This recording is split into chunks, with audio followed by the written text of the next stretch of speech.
Assalamualaikum dear students. I hope you are all doing well. So you are watching our YouTube channel Hamad Education Academy. As you know that I am your English teacher.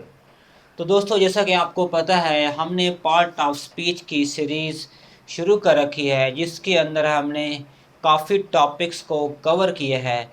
तो आज का हमारा topic important होने जा रहा है। तो क्या है हमारा आज का टॉपिक? आज का टॉपिक है हमारा प्रेपोजिशंस के ऊपर।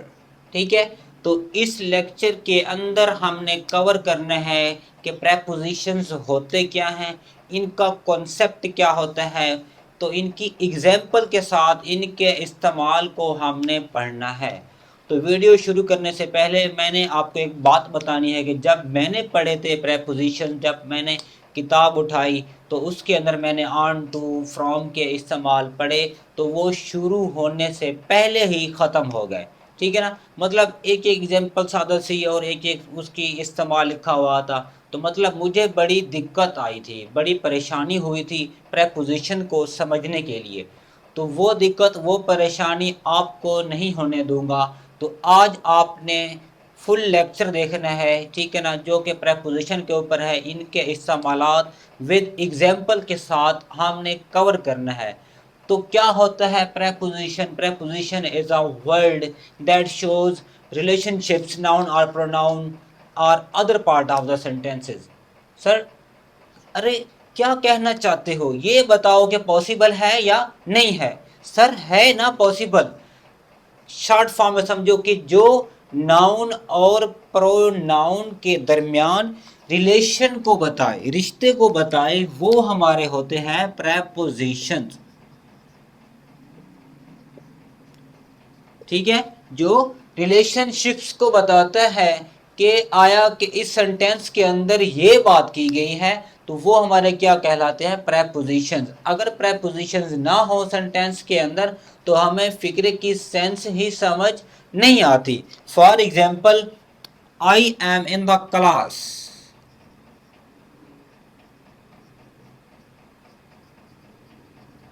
तो डेफिनेशंस के अकॉर्डिंगली मैंने क्या कहा कि जो नाउन और प्रोनाउन के दरमियान या other part of the sentence के दरमियान रिलेशंस को बताएं। अब देखो यहाँ पर आई क्या है? हमारा प्रोनाउन है। और क्लास क्या है? हमारा नाउन है। ठीक है ना, या other part of the sentence है, ऑब्जेक्ट है। तो इसकी उर्दू क्या बनेगी? आई मीन द क्लास, कि मैं क्लास के अंदर हूं या क्लास में हूं। अगर ये इन ना होता, ठीक है ना, इसी इन ने हमें क्या बताया? रिलेशन बताया। किसका? इस प्रोनाउन और नाउन का, कि मैं कहाँ हूं, मैं क्लास में हूं। ठीक है ना, the cat is under the table,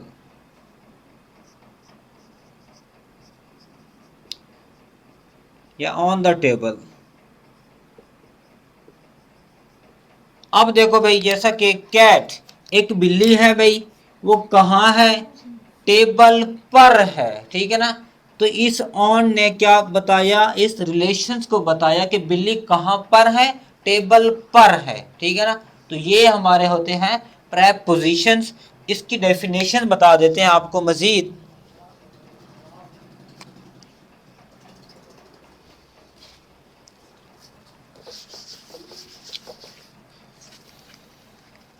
Prepositions is are the words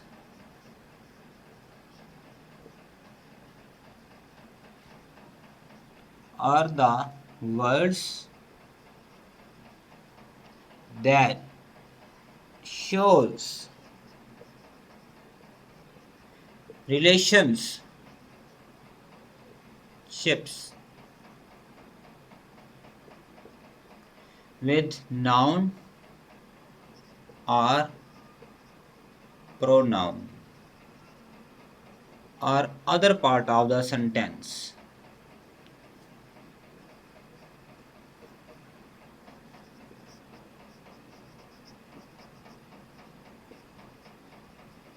तो ये है हमारी प्रेपोजिशंस की डेफिनेशंस। ठीक है ना। अच्छा, एक बात और भी यहाँ पर ऐड कर दूं मैं, कि ये जो प्रेपोजिशंस होते हैं ये तीन चीजें, तीन बातें बताते हैं। कौन कौन सी भाई?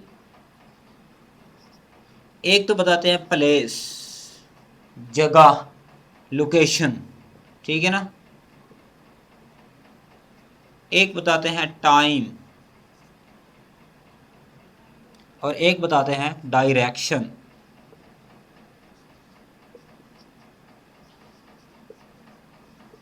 क्या बताते हैं? डायरेक्शंस। तो ये थे हमारे पास प्रेपोजिशन का कॉन्सेप्ट। उम्मीद करता हूं आपको कॉन्सेप्ट तो समझ आ गया होगा। अब हमने देखने हैं प्रेपोजिशंस के इस्तेमालात और उनकी एग्जांपल्स।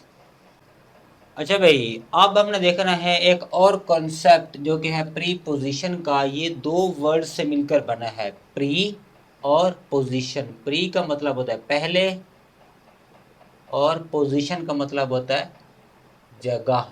किसी जगह पर पहले आने वाले वर्ड्स को हम क्या कहते हैं?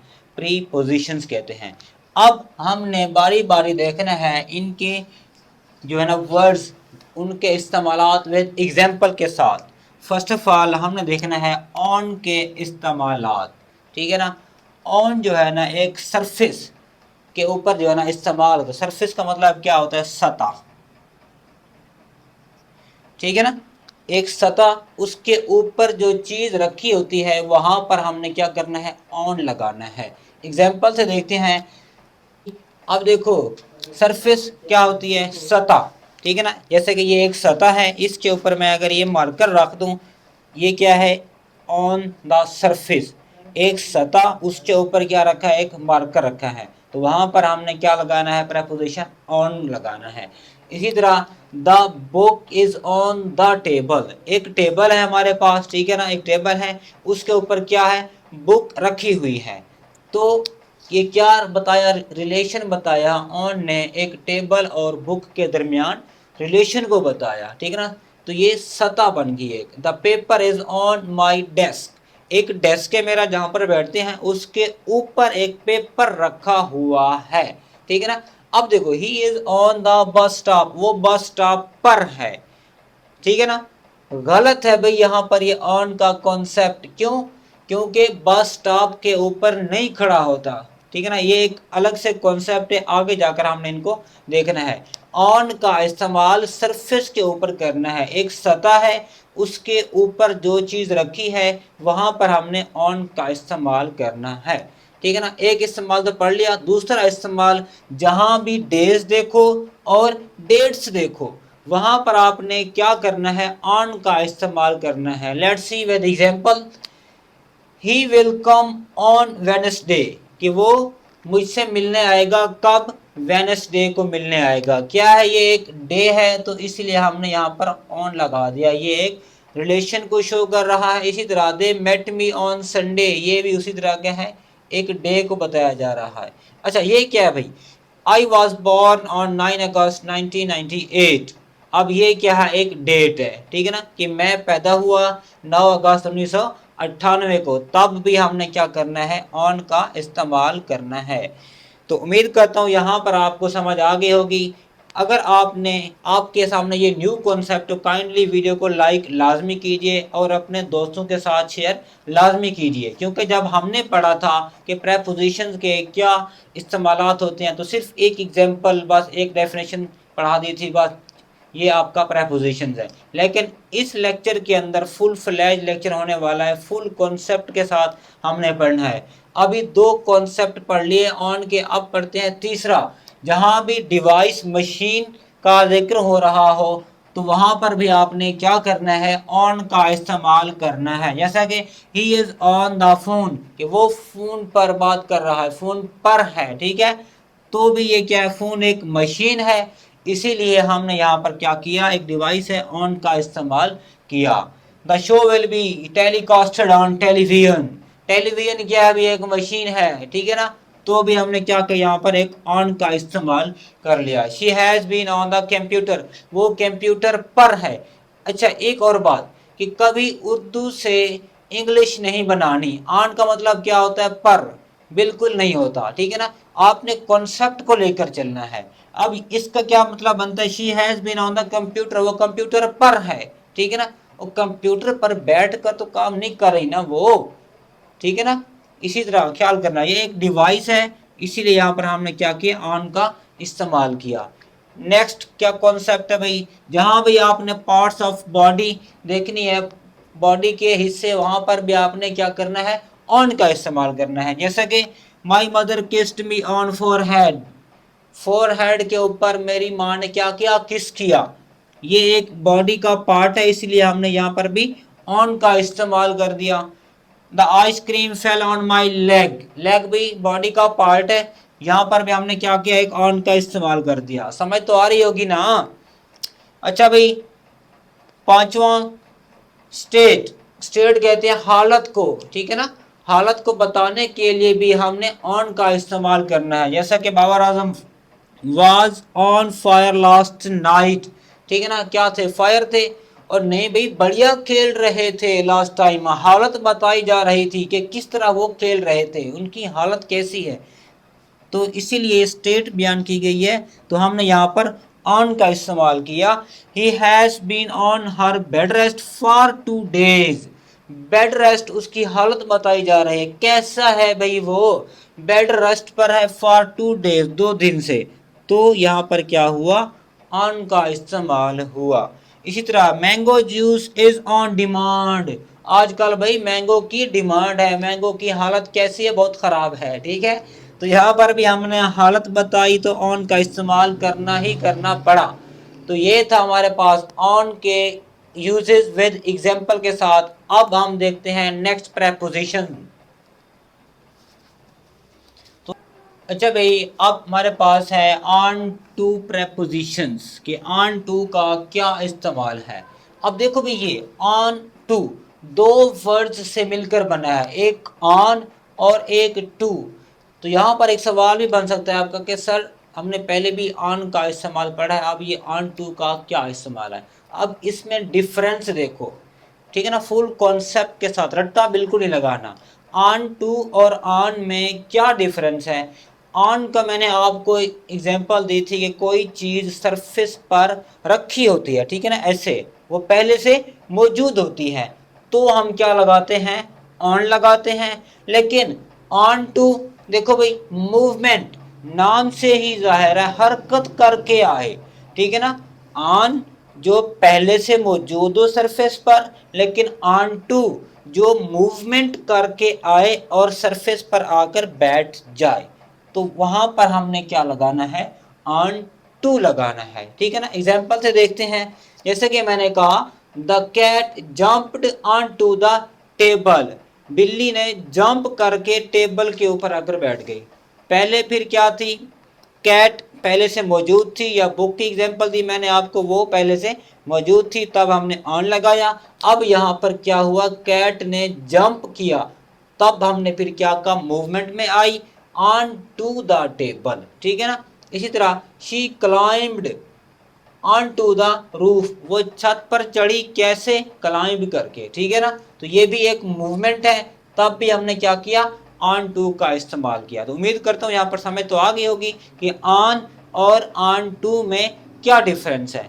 ऑन टू का एक और कॉन्सेप्ट है जिसके अंदर बताया जाता है कि फुल्ली इंफॉर्मेशन हो, फुल्ली अवेयर होने चाहिए, कि जिस चीज़ के बारे में आपको पहले से ही पता हो, जानकारी हो, वहाँ पर भी आपने ऑन टू का इस्तेमाल करना है। जैसा कि एग्जाम्पल है, दे न्यू, वो जानते थे, I was on to their plan, के उसका क्या मंसूबा था, ठीक है ना। तो ये था ऑन टू का कॉन्सेप्ट जो कि मैंने आपको अभी बता दिया। अब हम चलते हैं नेक्स्ट प्रेपोजिशन की जानिब। ऑन, ये भी दो वर्ड्स से मिलकर बना है, एक अप और दूसरा ऑन। अप का मतलब ऊपर और ऑन का मतलब पर, ठीक है ना। तो इसका कॉन्सेप्ट ये है कि इमीडिएटली आफ्टर डूइंग समथिंग और समथिंग हैपन, कि एक चीज़ के होने के बाद फौरन दूसरा एक्शन हो जाए, तब हमने क्या करना है, अपॉन का इस्तेमाल करना है। तो let's see with example, she got married immediately upon passing out the college, ठीक है ना। एक एक्शन हो रहा था कि जैसे ही उसने कॉलेज को पास किया, तब ही उसकी क्या हुई, शादी हो गई, ठीक है ना। यही बात तो बता रहा है कि अपॉन का कॉन्सेप्ट कि एक एक्शन के होने के बाद फौरन दूसरा एक्शन हो जाए। एक एक्शन हमारे पास ये था, ठीक है ना, कि कॉलेज से वो पास हुई, उसके बाद क्या होगी, दूसरा एक्शन उसकी शादी हो गई। इसी तरह upon of results she rushed towards her mother, कि जैसे ही उसका रिजल्ट्स अनाउंस हुआ, ठीक है ना, एक एक्शन यहाँ पर हुआ तो फिर उसने क्या किया, she rushed towards her mother, कि वो अपनी माँ की तरफ भागी भागी दौड़ी, ठीक है ना, भागी भागी गई। तो ये था हमारे पास एक अपान का कॉन्सेप्ट जो कि हमने अभी देखा। एक और कॉन्सेप्ट होता है अपान का, वो क्या होता है कि जो चीज अभी होने वाली हो, हुई ना हो लेकिन होने वाली हो, वहां पर भी हमने अपान का इस्तेमाल करना होता है। वो कैसे, देखते हैं एग्जाम्पल। जैसा कि 14 अगस्त इज ऑलमोस्ट अपॉन अस, के अभी तक आई नहीं है 14 अगस्त लेकिन आने वाली है, हमारे इल्म में तो है लेकिन अभी तक आई नहीं है, वहां पर भी हमने अपॉन का इस्तेमाल किया, ठीक है ना। इसी तरह और exam will soon be upon us, कि अभी तक हमारे एग्जाम हुए तो नहीं है लेकिन आने वाले हैं, ठीक है ना। यही तो कॉन्सेप्ट बताया है आपको अपॉन का, कि जहां पर अभी कोई चीज आने वाली हो वहां पर भी हमने अपॉन का इस्तेमाल करना है। इसी तरह एक और कॉन्सेप्ट यहाँ पर, he has worked hard year upon year, कि यहाँ पर एक चीज दूसरी से क्या हो, ज्यादा इंपॉर्टेंट हो, ठीक है ना। तो यहाँ पर एक क्या मतलब बनता है, ही हैज वर्कड हार्ड, उसने बड़ी मेहनत की, ईयर अपॉन ईयर, एक साल से ज्यादा जो अगला साल था उसमें भी क्या की, ज्यादा मेहनत की। मतलब पहले साल तो मेहनत की ही की, लेकिन अगला साल जो है वो ज्यादा इंपॉर्टेंट होने जा रहा है, उसने उसमें ज्यादा मेहनत की, ठीक है ना। तो यहां पर भी हमने अपॉन का इस्तेमाल किया। तो ये था हमारे पास अपॉन का कॉन्सेप्ट। अब चलते हैं अगले प्रेपोजिशन की तरफ। अच्छा भाई, अब हमने देखना है अनटिल वर्सेस बाय का इस्तेमाल, कि इनके क्या इस्तेमालात होते हैं, ठीक है ना। अनटिल, अनटिल की एग्जांपल आप ऐसे समझ लो कि आप किसी ऑफिस में काम करते हो, ठीक है ना। तो ऑफिस के टाइम के अकॉर्डिंगली, जैसे कि फॉर एग्जाम्पल 6 बजे का टाइमिंग है तो आप वहाँ पर जब भी 6 बजते हैं तो आप काम को स्टॉप कर देते हो, रोक देते हो, ठीक है ना। इसी तरह मतलब काम आपने किया किया किया और एक फिक्स्ड पॉइंट पर जाकर आपने काम को रोक दिया। तो अनटिल का कॉन्सेप्ट यही है कि जो भी आपका काम है चलता गया चलता गया चलता गया, लेकिन एक फिक्स्ड पॉइंट आने पर फिर वहां पर रुक गया। तो इस तरह के काम में, इस तरह के एक्शन में हमने क्या करना है, अनटिल का इस्तेमाल करना है, ठीक है ना। एग्जाम्पल से देखते हैं, जैसे कि I will love you until death, कि मैं तुम्हें प्यार करता रहूंगा कब तक, अनटिल डेथ तक, ठीक है ना। तो इसमें क्या हुआ कि एक काम था वो चलता रहा चलता रहा, तो एक फिक्स्ड पॉइंट क्या था उनका, एक डेथ था, कि जब तक मेरी मौत नहीं होती तब तक मैं तुम्हें प्यार करता रहूंगा, ये है उसका फिक्स्ड पॉइंट। इसी तरह शी वर्कड अनटिल 5 o'clock, ठीक है ना, कि वो काम उसने काम किया कब तक, 5 o'clock तक। एक उसका एक फिक्स्ड पॉइंट था, एक टाइमिंग बनाई हुई थी कि उसने बस भी जो ही 5 बजने हैं उसने काम को रोक देना है, ये था उसका फिक्स्ड पॉइंट, इसलिए हमने क्या किया, उसके साथ अनटिल लगा दिया। इसी तरह भाई एक फिक्स्ड पॉइंट दिया जाता है आपको कि you can sleep until morning, morning आपका एक फिक्स्ड पॉइंट है कि भाई आपने बस मॉर्निंग तक सोना है, उसके बाद उठ जाना है। फिर पता है आपको क्या होता है मम्मी के, ठीक है ना, मम्मी जूता उठाती है फिर क्या करती है आपको खुद पता है पड़ा। इसी तरह ये था अनटिल का कॉन्सेप्ट, कि जो काम एक फिक्स्ड पॉइंट पर जाकर रुक जाए तब हमने अनटिल लगाना है। अब इसके बरक्स बाय का क्या कॉन्सेप्ट है, बाय का एक कॉन्सेप्ट है कि जो भी एक फिक्स्ड पॉइंट दिया जाता है कि आप वहां तक आपने भाई काम को शुरू करना है, वहां तक खत्म करना है, सॉरी, ठीक है ना। मतलब कि बाय का कॉन्सेप्ट ये है कि ऐसा काम जो अभी तक शुरू नहीं हुआ लेकिन जो आपका फिक्स्ड पॉइंट है आपने वहां तक उस काम को खत्म करना है, एंड करना है, वो आपकी मर्जी है, चाहे आप स्टार्ट कर दें या ना करें, ठीक है ना। ये था एक बाय का कॉन्सेप्ट। एग्जांपल से देखते हैं कि I will subscribe your channel by the end of the video, ठीक है ना। अगर अभी कर दो तो वेल एंड गुड है, लेकिन वीडियो के एंड पर आपने लाजमी करना है।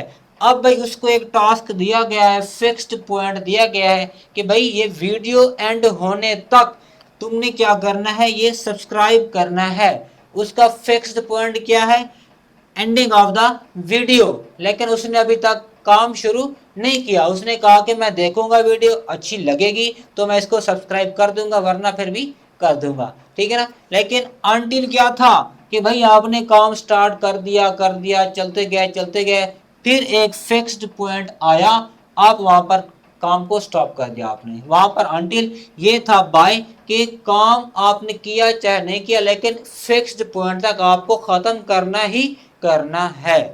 इसी तरह I want this work done by 10 o'clock। अगर कोई आपसे कहे कि ये मैं आपको काम दे रहा हूं, आपने 10 o'clock तक एंड करना है। अब आपकी मर्जी, अभी अभी से स्टार्ट कर दो, ठीक है ना, 10 o'clock तक खत्म कर दो, या उससे जो है ना आप स्टार्ट कर सकते हो, ठीक है ना। तो ये था बाय का कॉन्सेप्ट कि आपकी मर्जी, काम जहां से शुरू कर, लेकिन फिक्स्ड पॉइंट तक आपने ख़त्म करना ही करना है, ठीक है। जैसा कि ये एक डेडलाइन दी गई है कि आपने काम किया किया किया, फिर एक फिक्स पॉइंट आया और वहां पर आपने काम को स्टॉप कर दिया। उसके बाद आपने अंटर का यूज़ कर दिया, इस्तेमाल कर दिया। अब बाय कि हाँ भाई आप यहाँ पर खामोश बैठे, ठीक है ना, तो फिर यहाँ से काम स्टार्ट कर दिया, ये है आपका एंडिंग पॉइंट। भाई यहाँ पर आपने काम को ख़त्म करना ही करना है। ये था डिफरेंस अनटिल और बाय के दरमियान। तो उम्मीद करता हूँ यहाँ तक आपको समझ आ गई होगी कि अनटिल और बाय का क्या कॉन्सेप्ट है। अगर समझ आ गई है तो वीडियो को लाइक करना मत भूलिए और अपने दोस्तों के साथ शेयर करना मत भूलिए। अब चलते हैं हम अपने नेक्स्ट प्रपोजिशन की जानिब। अच्छा भाई, अब हमने देखना है टू का इस्तेमाल कि टू क्या होता है, ठीक है ना। टू भी हमारे पास होता है एक डायरेक्शन को बताने के लिए कि कोई भी चीज़ मेरी तरफ आते हुए दिखाई दे या आपकी तरफ आते हुए दिखाई दे या डायरेक्शन बता रही हो, वहाँ पर हमने टू का इस्तेमाल करना है, ठीक है ना। टू क्या होता है, इसका एक कॉन्सेप्ट है डायरेक्शन को बताने के लिए। जैसा कि एग्जांपल है भाई, she is going to UK, कि वो कहाँ जा रही है, वो यूके में जा रही है, ठीक है ना। तो यहाँ पर एक डायरेक्शन को बताया जा रहा है, तो वहाँ पर हमने क्या किया, टू का इस्तेमाल किया। इसी तरह I am going to school, को मैं स्कूल जा रहा हूँ। तो बाज़ औक़ात यहाँ पर स्टूडेंट्स का सवाल रहता है कि टेंसेस के रूल तो हमें समझ आ गए कि सर ये टू क्यों आया, ठीक है ना। तो वहाँ पर फिर आंसर ये बनता है कि टू एक डायरेक्शन को बताता है, इसीलिए हमने यहाँ पर टू का इस्तेमाल किया। तो I am going to school, मैं कहाँ जा रहा हूँ, डायरेक्शन कहाँ है मेरी, किस तरफ है, स्कूल की तरफ है, इसीलिए मैंने यहाँ पर टू का इस्तेमाल किया। तो ये था एक डायरेक्शन का कॉन्सेप्ट। अब एक और कॉन्सेप्ट है एज एन इन्फिनिटिव, जो कि मकसद के लिए यूज़ होता है, पर्पस ऑब्जेक्ट के लिए। ऑब्जेक्टिव जो है ना उसका होता है टू का। क्या होता है भाई, जैसे कि he wants to meet you, कि वो क्या चाहता है, मुझसे मिलना चाहता है या आपसे मिलना। ये मिलना क्या है भाई, उसका मकसद है, पर्पज है, ठीक है ना, टू मीट। अब दे कम हेयर, वो यहाँ आए, वो क्या करने आए, टू प्ले, खेलने, ठीक है ना। ये क्या था, उनका एक पर्पस था, मकसद था। पर्पस को शो करने के लिए भी हमने टू का इस्तेमाल किया। इसी तरह वी अर्न टू लिव, ठीक है ना, जिंदा रहने के लिए कमाना पड़ता है, ये क्या है, हमारा मकसद है। अगर जिंदा रहोगे तो अर्निंग करनी ही करनी है। तो यहाँ पर एक और बात भी आपको बता दूं कि मजाक मजाक में हमने एक क्या किया, इन्फिनिटिव का कॉन्सेप्ट भी समझ लिया। कैसे भाई, कि टू के फौरन बाद अगर आपको वर्ब की फर्स्ट फॉर्म नजर आए तो वो आपका क्या होगा, इन्फिनिटिव होगा। अक्सर औकात जो है ना ये एग्ज़ाम के अंदर लाजमी एमसीक्यूज आती हैं कि वो इस तरह दे देता है और नीचे फिर 4 ऑप्शन देता है। वो कहता है ये जीरेंड है, इन्फिनिटिव है, पार्टिसिपल है, क्या है, ठीक है ना। तो वो भी मैंने आपको कॉन्सेप्ट दिए हुए हैं पीछे, अगर नहीं देखे तो वो आप काइंडली देख लीजिएगा। तो ये कॉन्सेप्ट क्या है इन्फिनिटिव का, टू के फ़ौरन बाद अगर वर्ब की फर्स्ट फॉर्म आ जाए तो वो आपका इन्फिनिटिव काउंट होता है, ठीक है। अच्छा भाई, अब चलते हैं नेक्स्ट। लिमिट और एंडिंग पॉइंट को बताने के लिए भी हमने क्या किया है, टू का इस्तेमाल किया। कैसे भाई, the petrol prices rose up to 80 litre, ठीक है ना, ये एक लिमिट थी भाई, 80 लीटर आना है इसके अंदर, तो हमने क्या किया वहां पर टू का इस्तेमाल किया। अच्छा भाई, इसी तरह वी वर्क 9 to 6, हमने 9 to 6 क्या किया, काम किया। और वो कब किया, मंडे टू सैटरडे, जैसा कि हम बोलते हैं ना बाद औकात मंडे टू सैटरडे, ठीक है ना। इसी तरह डेज मंथ को बताते हैं, ये लिमिट और एंडिंग पॉइंट होता है, तो वहां पर भी हमने टू का इस्तेमाल करना होता है। अच्छा भाई, यहाँ पर एक और बात भी है कि टू वर्ड्स का कॉन्सेप्ट, क्या भाई, टू वर्ड्स, इसका मतलब ये होता है कि तरफ। तो यहां पर भी हम क्या कर सकते हैं कि I am going towards school क्यों नहीं लगाते, ठीक है ना। तो इसके अंदर डिफरेंस क्या है, टू और टू वर्ड्स में डिफरेंस क्या है। टू बताता है डायरेक्शन को, जिसमें आपने उस जगह पर पहुंचना है अपनी मंजिल मकसूद तक। जैसा कि I am going to school, कि मैं स्कूल जा रहा हूं। लेकिन ये जो टू वर्ड्स हैं, इसके अंदर कोई वो नहीं होता कि आप उस जगह पर पूरा नहीं जाते। जैसा कि I am going towards school, मतलब मेरी लोकेशन क्या है तो स्कूल, क्या बता मैं रास्ते में कहीं रुक जाऊं। तो कभी आपने ये किया है, कभी नहीं, अक्सर औकात ही करते हो कि I am going towards school, कि जाते स्कूल की तरफ है लेकिन वहां पर पहुंचते नहीं है। कभी हम रास्ते में रुक जाते हैं, कभी स्कूल से आगे जाते हैं, ठीक है ना। तो ये था कॉन्सेप्ट टू और टू वर्ड्स का, ठीक है ना। मतलब दोनों का उर्दू में सेम है, उसका भी डायरेक्शन, उसका भी डायरेक्शन। लेकिन जो टू वर्ड्स हैं, इसका मतलब क्या होता है, लोकेशन वही होती है, मंजिल वही होती है, लेकिन आप क्या पता रास्ते में ही रुक जाएं, ठीक है ना। लेकिन टू अगर लगाना है तो आपको वहीं पर पहुंचना ही पहुंचना है। तो ये था हमारे पास टू और टू वर्ड्स का कॉन्सेप्ट। अब चलते हैं नेक्स्ट प्रेपोजिशन की जानिब।